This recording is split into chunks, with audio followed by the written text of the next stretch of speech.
রিস্কের বাংলা হচ্ছে জীবন উপকরণ, ইংরেজিতে বলে সাস্টেনেন্স বা প্রভিশন। অর্থাৎ জীবন পরিচালনায় একটা মানুষের যা যা লাগে তার সবই রিস্ক। আমাদের অনেকের ধারণা যেটা আমরা খাই এটা রিজিক, অথবা যে অর্থ আমরা উপার্জন করি এটা রিজিক। আসলে রিজিকের ব্যাপারে আমাদের ধারণাটা পূর্ণাঙ্গ নয়, এর বাইরেও অনেক কিছু আছে। শুধু আমরা যেটা খাই, যেটা উপার্জন করি, শুধু এতটুকুই রিস্ক নয়, এটা অনেক ওয়াইডার সেন্সে আমাদেরকে চিন্তা করতে হবে। আমরা আমাদের পুরো জীবন জুড়ে যা পাই, যা খাই, যা অর্জন করি, যেটা লাভে ধন্য হই, সবটাই রিস্ক।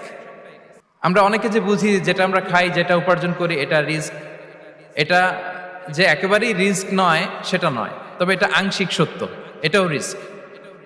অর্থ, খাদ্য, জাগতিক সম্পদ এটাও রিস্ক, কিন্তু এটা রিস্কের সর্বনিম্ন স্তর, the lower level of provision, the lower level of risk হচ্ছে এই যে খাদ্য, অর্থ, জাগতিক